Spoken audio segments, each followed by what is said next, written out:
Hello అండి. అందరికీ నమస్తే. అందరూ ఎట్లున్నారు? మంచిగున్నారా? నేనైతే చాలా చాలా బాగున్నాను. మీరందరూ కూడా బాగుండాలని మనస్ఫూర్తిగా అయితే కోరుకుంటున్నా. Welcome back to our channel Priyaraju heartful life. ఆయన పిల్లలైతే బయట పడుకున్నారు. ఇంకా నేను పాపేమో ఇంట్లో పడుకున్నాము. ఈరోజు వీడియోలో అయితే నేను ఊరెళ్తున్నాను. ఊరెళ్ళే ముందు అన్ని పనులు ఇంటి దగ్గర చేసేసుకొని ఊరెళ్తాను. పాప అయితే హరాంసే మంచిగా వండుకున్నది. పాప నిద్రను చూస్తే నాకు వాళ్ళ పెద్దన్న లెక్కనే అనిపిస్తుంది. ఎందుకంటే ఇద్దరు కూడా సేమ్ పండుకుంటారు. అంటే నైట్ టైము మా పెద్దోడు ఎక్కువగా సతాయించడు, పాప కూడా అలాగే అనిపిస్తుంది నాకు. కానీ మా చిన్నోడు మాత్రం చుక్కలు చూపిస్తాడు. ముందు రోజు లేనిపోని ప్రయోగాలన్నీ చేసిన కాబట్టి గిన్నెలు చాలా పడ్డాయి. పిల్లలకైతే ఇప్పుడు ఎగ్జామ్స్ నడుస్తున్నాయి కదా, కాబట్టి మా పెద్దోడిని ఇక్కడనే ఉంచేసి చిన్నోడిని అలాగే పాపనైతే తీసుకొని ఊరెళ్దాం అనుకున్నాను.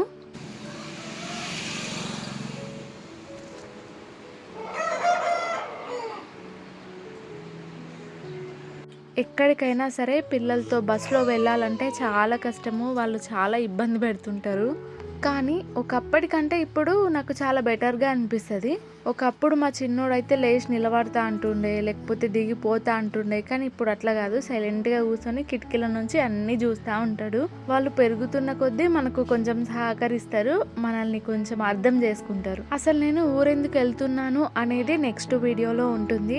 వీలైతే ఆ వీడియో రేపే అప్లోడ్ చేయడానికి ట్రై చేస్తాను, తప్పకుండా చూడండి. మా పెద్ద బాబుకైతే ఇంకా ఈ రోజు కూడా ఎగ్జామ్ అయితే ఉంది. ఉదయం లేవగానే అన్నం అయితే వండేశాను, అలాగే కర్రీ అయితే పప్పు చేశాను. ఇక పప్పులోనికి పోపు పెట్టాలి కదా, దానికోసం కరివేపాకు తేవటానికి అయితే వెళ్తున్నా.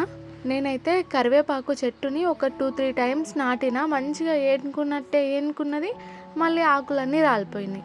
అయినా ఈ ఎండలకు మనం ఉండుడే కష్టం ఉంది, ఇంకా చెట్లు ఏముంటాయి బాబోయ్. అసలు మామూలు ఎండలు లేవు. 10 దాటిందంటే చాలు అసలు చుక్కలు కనిపిస్తున్నాయి, అంత ఎండలు కొడుతున్నాయి. ఉబ్బరం అయితే మామూలుగా లేదు, చెమటలు పట్టేస్తున్నాయి అసలు. ఇంకోటి, వీడియో చేసిన ప్రతిసారి మొహం కడగటం, మేకప్ వేయటం అలాంటిది ఏమీ ఉండదన్నమాట.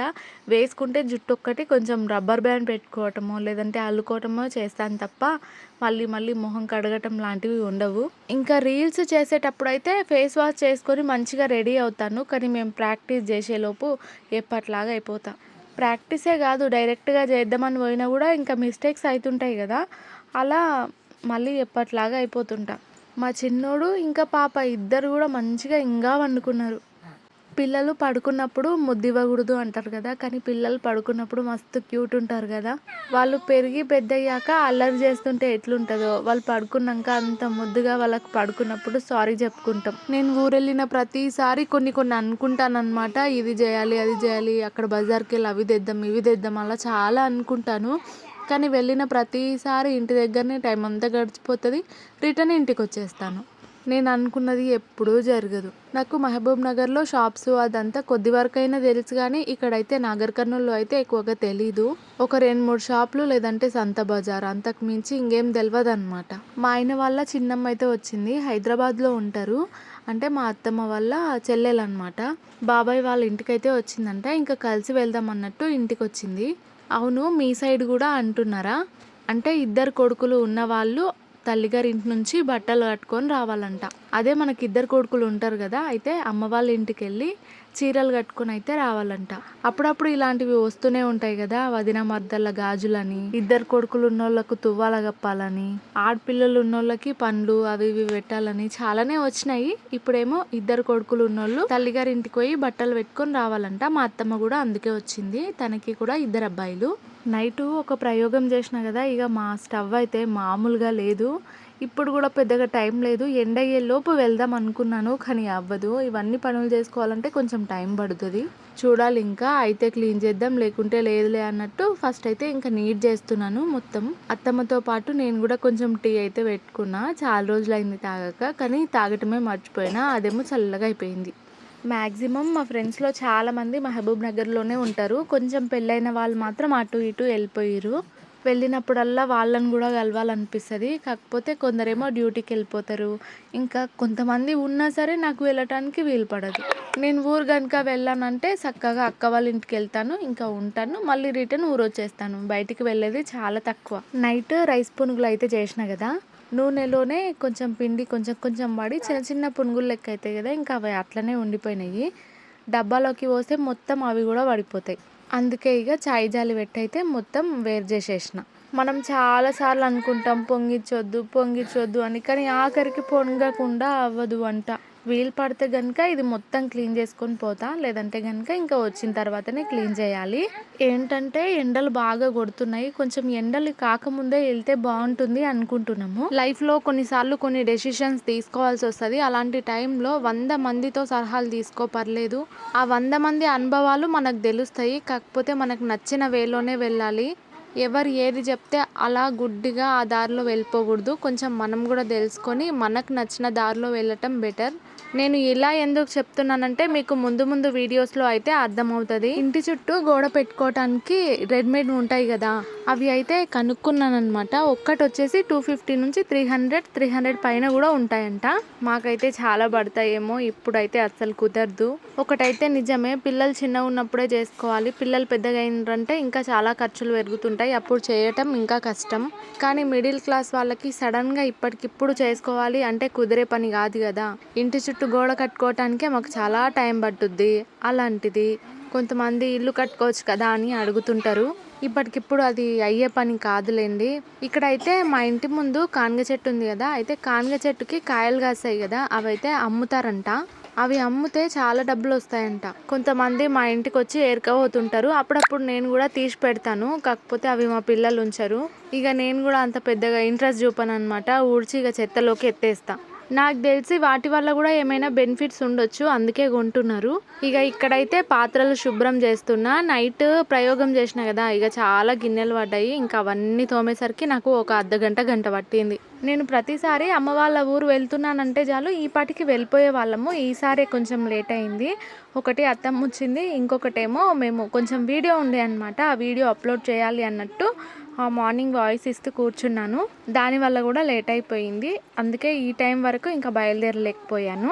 బిఫోర్ మ్యారేజ్కి ఆఫ్టర్ మ్యారేజ్కి నా లైఫ్ అయితే చాలా చేంజ్ అయిపోయింది. నన్ను చూస్తే మా ఫ్యామిలీ వాళ్ళు కానీ ఫ్రెండ్స్ వాళ్ళు కానీ అందరు కూడా షాక్ అవుతారనమాట. అసలు నువ్వేనా అంటారు. అస్సలు నేను ఎక్స్పెక్ట్ చెయ్యని లైఫ్ ఇది. విలేజ్లో ఉంటానని అసలే అనుకోలేదు. బట్ ఈ లైఫ్ కూడా నాకు చాలా చాలా నచ్చింది. ఎవ్వరి పోరు లేకుండా నేను, పిల్లలు, ఆయన, బాగుంది లైఫ్. ఉమ్మడి కుటుంబం ఉన్న వాళ్ళకి సింగిల్ ఫ్యామిలీ ఉంటే బాగుంటుంది అనిపిస్తుంది, కానీ సింగిల్గా ఉన్న వాళ్ళకి ఉమ్మడి కుటుంబం ఉంటే బాగుంటుంది అనిపిస్తుంది. కానీ అలా ఉండలేరులేండి. ఈ జనరేషన్లో ఉమ్మడిగా ఉండటం చాలా కష్టం. నాకు తెలిసినంత వరకు ఎవరు అలా ఉండట్లేదు. ఒక్కోసారి నన్ను మా ఆయన అంటుంటాడు, అంటే అత్తమామలు కానీ ముసలి వాళ్ళు కానీ ఇంట్లో ఉన్న వాళ్ళు ఆ కోడల మీద గులుగుతుంటే చేస్తుంటే మా ఆయన చూస్తుంటాడు కదా, నీకు అలా ఉండింటే అర్థమయ్యేది అంటుండే. నిజంగా లైఫ్లో ఏదైనా సరే ఉంటేనే అర్థమవుతుంది, లేకుండా మనం ఏది డిసైడ్ చేసుకోలేము. ఇంకా పాత్రలు శుభ్రం చేయగానే నేనైతే ఫ్రెష్ అప్ అయిపోయాను. అంతకుముందే పాపవి బట్టలు ఉంటే ఉతికేశాను. మళ్ళీ నేను వెళ్ళి వచ్చేసరికి వాసన పడతాయి అన్నట్టు ముందుగానే ఉతికేశాను.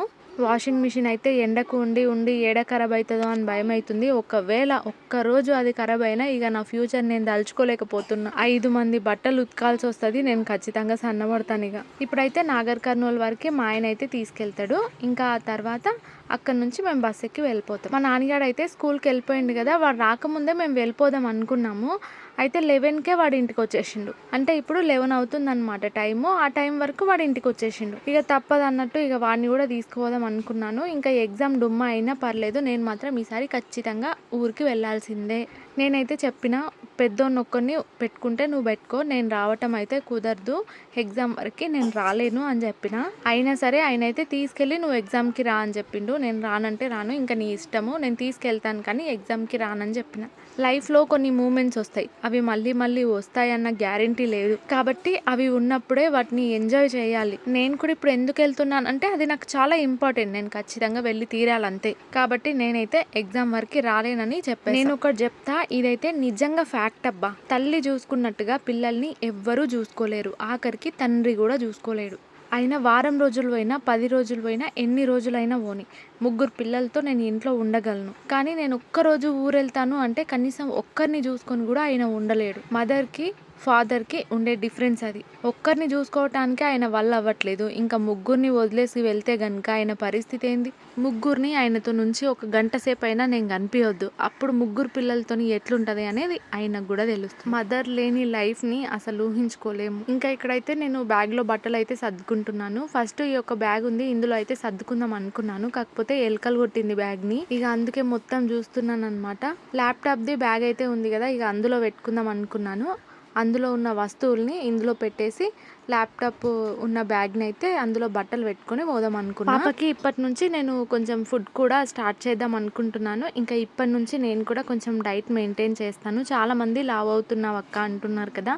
ఇంకా ఇప్పటి నుంచి సన్నబట్టడానికి ట్రై చేద్దాం. ఇన్ని రోజులు ఫీడింగ్ మీదనే కదా పాప ఉండేది అని కాస్త భయంతో కడుపు నిండా తినేసేదాన్ని. ఇప్పటి నుంచి ఇక కడుపు హెల్తీ పెట్టుకోవాలి. అసలు నా వల్ల అవుతుందా? సర్లేండి, కొద్దిగా మన ప్రయత్నం మనం చేద్దాం. ఎండలు బాగున్నాయి కదా, అసలు పాపకి ఏ డ్రెస్ పెట్టుకోవాలనేది నాకు అసలు అర్థం అయితలేదు.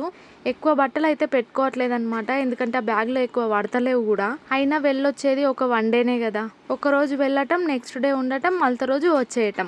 ఊరెళ్తున్నాం అంటే చాలు పిల్లలకైతే చాలా హ్యాపీగా ఉంటుంది. ఇంకా వాళ్ళ అన్నోళ్ళతో ఆడుకోవచ్చు అనుకుంటారు. ఇక్కడ నుంచి మహబూబ్ నగర్ వరకు అయితే పిల్లల్ని తీసుకొని వెళ్తాను. ఇంకా అవతలైతే నేను బయటకు వెళ్ళేది ఉంటుంది. అప్పుడైతే ఇద్దరు పిల్లలు కూడా అమ్మ దగ్గరే ఉంటారు. ఇంకా నేను పాపని తీసుకొని బయటకు వెళ్తాను. ముగ్గురిని తీసుకొని వెళ్తే కనుక కొంచెం ఫ్రీగా ఉండలేను అనమాట. నాతో పాటు ఇంకొకరు ఉంటే బెటరు. కానీ వెళ్ళేది ఒక్కదాన్నే కాబట్టి ముగ్గురిని తీసుకుని వెళ్తే ఇబ్బంది అవుతుంది. మా వారైతే ఆడికే మస్తు గులుగుతుండు. ఈడికే ఇంతగానం ఎండ అయింది, ఇంకెప్పుడు వెళ్తావు అన్నట్టు బాగా గులుగుతుండు. ఇంకా లేట్ అయింది అబ్బా. ఒక వీడియో ఎడిటింగ్ చేసుకొని అప్లోడ్ చేశాను. ఇంకా తర్వాత ఇంట్లో పనులు రెడీ అవ్వటం కొంచెం లేట్ అయిపోయింది. నేను ఎక్కడికి వెళ్ళినా సరే ఇయర్ రింగ్స్, చైన్ లాంటివి తీసుకోవాలి అంటే కనుక ఇట్లా ఒక చిన్న బాక్స్లో వేసి హ్యాండ్ బ్యాగ్లో అయితే వేసుకుంటాను. అప్పుడే నాకు తొందరగా దొరుకుతాయి. నా దగ్గర పెద్దగా చైన్స్ లాంటివి ఏవి లేవన్నమాట. తీసుకోవాలి. నాకు మ్యారేజ్కి ముందు రెడీ అవ్వటం అంటే చాలా ఇష్టము. చాలా కొనేదాన్ని. కానీ ఆఫ్టర్ మ్యారేజ్ అసలు ఇంట్రెస్ట్ లేకుండా పోయింది. అందుకే నాకంటూ చైన్స్ లాంటివి అలాంటివి ఎక్కువగా కొనటం ఇష్టం ఉండదు. కొనటం మానేసాను కూడా. కానీ ఇప్పుడు నా కోసం కాకపోయినా నా బంగారు తల్లి కోసమైనా ఇంకా కొంటాను. నెక్స్ట్ ఒకటి కొనాలని బాగా మనసున పడ్డది. ఎలాగైనా నేను అనుకున్నది జరగాలని కోరుకోండబ్బా. మా చిన్నోడు ఊరెళ్తున్నాం అన్న ఎగ్జైట్మెంట్లో అటు ఉరుక్కుంటా ఇటు ఉరుక్కుంటా కింద పడ్డాడు. దెబ్బ తాకింది పాపం. అందుకే ఏడుస్తుండు. ఇక బండి మీద అయితే బయలుదేరిపోయినాం. మా చిన్నోడు అయితే వండుకున్నాడు. పిల్లలకి బండి ఎక్కగానే నిద్ర వస్తుంది. అదేందో ఈ ఎండాకాలము ఎవ్వరు బయటికి రాకండి అబ్బా. నేను కూడా తప్పనిసరిగా బయలుదేరుతున్నాను. కానీ నాకు కూడా వెళ్ళాలంటే ఈ ఎండకి భయంగానే ఉంది. ఈ ఎండలకు మనమే ఎట్లనో అయిపోతాం. ఇక పిల్లల్ని తీసుకొని పోవాలంటే పిల్లలకి ఇంకా ఇబ్బంది పాపం. నా బంగారు తల్లిని, నా బంగారు తండ్రులని ఇబ్బంది పెడుతున్నాను నేను. వాళ్ళకు ఊర్లు తిరగటం అంటే ఇష్టమే. ఇంకా ఈ ఎండాకాలంలోనే ఎక్కువగా ఫంక్షన్స్ ఉంటాయి అబ్బా. ఎండలకు వెళ్తే ఒక బాధ, వెళ్ళకపోతే ఒక బాధ అన్నట్టు ఉంటుంది. ఇంకా నాగర్ కర్నూలుకి అయితే వచ్చేసాము. ఇక్కడ బ్లూ డాట్ దగ్గర ఒకటి పార్సల్ అయితే ఉంది. ఇంకా అది తీసుకుందామని వచ్చాను. అమ్మ అయితే వచ్చిందనమాట. నాగర్ కర్నూలు బస్ స్టాండ్కి అయితే వచ్చింది నన్ను తీసుకెళ్ళటానికి. అమ్మ ప్రేమ నిజంగా మాటల్లో చెప్పలేనిదబ్బా. నన్ను ఒక్కదాన్ని అస్సలు వదిలిపెట్టదు. నేను వస్తాలే అమ్మ అంటే అస్సలు వినదు. ముగ్గురు పిల్లలతో బ్యాగ్ తీసుకొని ఎట్లా వస్తావు అంటది. నేను వెళ్ళేటప్పుడు కానీ వచ్చేటప్పుడు కానీ ఖచ్చితంగా నాకు తోడుగా ఉంటుంది. నన్ను ఒంటరిగా అస్సలు పంపించదు. ఇప్పుడు కూడా మేము రాకముందే బస్ స్టాండ్కి అయితే వచ్చేసింది. ఇంకా పిల్లల్ని అయితే అమ్మ దగ్గర ఉంచి మేము పార్సల్ తీసుకోవటానికి వచ్చాము. పోస్ట్లో వచ్చేవైతే ఇంటి వరకు వస్తాయి. కానీ బ్లూ డాట్ కానివ్వండి, డిటిడిసి అలాంటివి అయితే ఇంకా మేమే వచ్చి పార్సల్స్ తీసుకెళ్ళాలి. ఈ వీడియో లెంత్ అయితే చాలా తక్కువగా ఉంది కదా. ఇంకా నెక్స్ట్ వీడియో అయితే లెంత్ ఎక్కువగా ఉంటుంది. అలాగే చాలా చాలా బాగుంటుంది. తప్పకుండా చూడండి. మళ్ళీ ఆధార్ కార్డ్ మర్చిపోయాను. అందుకే టికెట్ తీసుకున్నాను. ఈసారి మా పెద్దోనికి కూడా టికెట్ అయితే తీసుకున్నారు, హాఫ్ టికెట్. ఇంకా బస్ ఎక్కి బయలుదేరిపోయాను. ఒకప్పుడైతే వీళ్ళిద్దరు బాగా సతాయించేది. ఇప్పుడు అన్నదమ్ములు ఇద్దరు కిటికీలోంచి చూసుకుంటా ముచ్చట్లు పెట్టుకుంటున్నారబ్బా. మమ్మల్ని అసలు దేక్తలేరబ్బా. మా గుండుగాడు నానిగాడు గుండుగానికి ఇద్దరు కూడా ముచ్చట్లు పెట్టుకుంటా మంచిగా చూసుకుంటా కూర్చున్నారు. నన్ను అస్సలు డిస్టర్బ్ చేయలేదు. ఇంకా ఊరికి వచ్చిన తర్వాత అక్క పిల్లలు అయితే ఇక్కడ క్రికెట్ నేర్చుకుంటారు. ఇంకా గ్రౌండ్ దగ్గరికి అయితే వెళ్ళాము సాయంత్రం. ఇంకా ఈ రోజుటి వీడియో అయితే ఇంతే. నెక్స్ట్ వీడియో అయితే నిజంగా చాలా చాలా బాగుంటుంది. వీలైతే గనుక నేను రేపే అప్లోడ్ చేస్తాను. ఖచ్చితంగా చూడండి. ఈ వీడియో లెంత్ చాలా తక్కువగా ఉన్నందుకు సారీ బా. ఉంటానండోయ్, బాయ్.